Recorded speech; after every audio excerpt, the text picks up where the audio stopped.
The main process that this involves is decoupaging. I'm going to be doing it on the skull portion of these mounts. The process could actually be done to the antlers or the skull.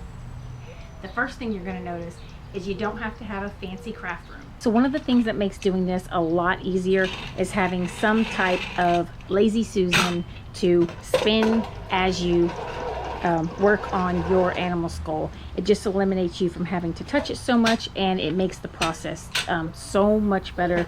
Today, the skull that I'm working on has more flaws than usual because I really want to show how forgiving this project is. It has screw holes already drilled through it, the surface is really bumpy, and the edges are really jagged. A lot of people are only comfortable decoupaging on a surface that's really smooth, but what I want to mainly show today is that smoothness doesn't necessarily matter and that this process is very forgiving. So once you've got your lazy Susan and work area all set up, the other thing you'll need is wood glue, a paintbrush, water, and it doesn't have to be bottled water, that's just what I have access to, and then whatever material you're going to be decoupaging onto your skull or antlers. So the first material of choice is a napkin. You want to make sure the napkin has enough design to cover the skull area, and you also want to remove any extra layers that the napkin has. You only want to use the very top printed layer when decoupaging. The other thing that I'm doing here is, since the white parts are going to dry clear, I am pinching away the extra white parts that are around the print. Another thing to note when decoupaging with napkins is that the straight edge along the outside of the napkin doesn't seem to blend in as well with whatever I'm decoupaging, so I always like to pinch those away too to get the best finished result. This particular pattern is actually going to be more high maintenance to use than one that's just a repeat pattern all over, so that's why I'm careful to do this. If this were a repeat pattern all over that was going to cover the whole thing, it really wouldn't matter. But for this one, since there is a lot of negative space in there, I'm just being a little extra careful. And I estimate about the same amount of water to glue ratio. It doesn't have to be exact. And I really like this Harbor Freight wood glue. So it's a really good glue for the price, and it's waterproof, so it's actually outdoor. Maybe it can survive outdoor for outdoor projects. So the first step that I do is coat the entire skull with a layer of the glue and water mixture, and I actually made this one a little runnier than usual just to make sure it got in all the grooves. Since the skull has so many bumps on it, I wanted to make sure it could sink into all the little crevices and everything. And then after I get the entire skull covered, I start laying the pieces on there and tapping them into place. I don't brush them into place. I just lightly use the end of the brush to tap them down. Now, I'm going to take this, I'm just going to lay it down. I'm going to gently tap it into place. And it doesn't have to line up exactly. You can see how forgiving. So I don't recommend doing the paintbrush strokes. I just lightly push it on there.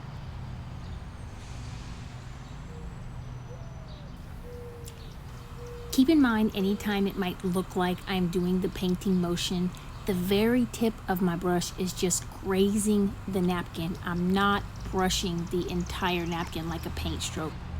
And if I want to add more, I just ever so lightly pick up some more and kind of touch it to the napkin. I don't really do the brush motion. And I just let the napkin kind of sink into place.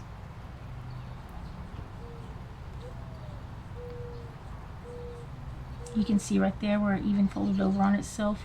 It is not that big of a deal. If that happens, it's okay. It's completely okay.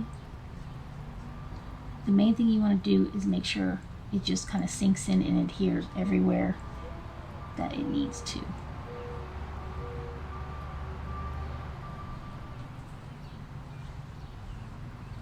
I'm not even super picky about if the pattern lines up or not. because I figured out at the end of the day, it looks good anyway. So I used to really spend time worrying about that, and it never really benefited me to do that. So you can see, like I was saying, it's very forgiving. So around the edges of the skull and the antlers, where the antlers meet the skull, I let the napkin fold over on itself. This technique makes the transition look so much more clean and professional than trying to cut out the shape of the edge that you're trying to cover. Just go ahead and tuck it in and let it fold over, and it comes out better. So now that I am mostly done covering the front of the skull, there's an area that I feel like looks a little empty. So I'm gonna just tear off a little portion of the design that I like and tap it into that corner and just let it overlap the other areas that I've already completed. And you'll see the transition is really, really clean looking. It just lines up and works itself out. So I decided to let this set up a little bit before I completed the edges, and during that time I started another project and used the same paintbrush for gray paint. So then when I came back to pick up on this project, I forgot that gray paint was in my glue mixture. That's not what I meant to do. Oopsie. So this is just another reason why I always like to have baby wipes on hand. So now that I've contaminated all of my glue right here with the gray paint, I'm gonna have to just clean my brush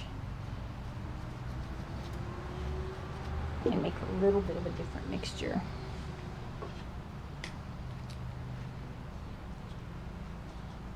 Always stuff the folded napkin part underneath the antler thing right there. And I really don't stress as much about the application on the back part of the antler as I do on the front. If you're doing this for the first time and you're really nervous about, just start on the back side and do a little test run, and you could even let it dry to get a little practice in for how it's going to turn out. And as long as it's the same napkin, it's going to flow together just fine. I'm going to show you some backup options that even if you finish this project and you absolutely hate it, all is not lost. There are a couple things you can do to still use your antlers as decor in your home. And what I'm doing here is making sure that there's no drip marks. It's okay to get some of the glue solution back down the front, but I just want to make sure there's no drip marks.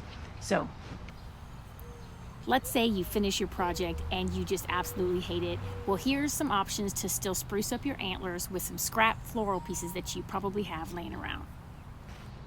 See, and it's just as cute. So it's never 100% fail. You could even just do greenery on the bottom. I have 2 more materials that I will be sharing soon with how to decoupage on animal skulls. So if you enjoyed this video, be sure to subscribe so you get to see those, and share your thoughts in the comment section below.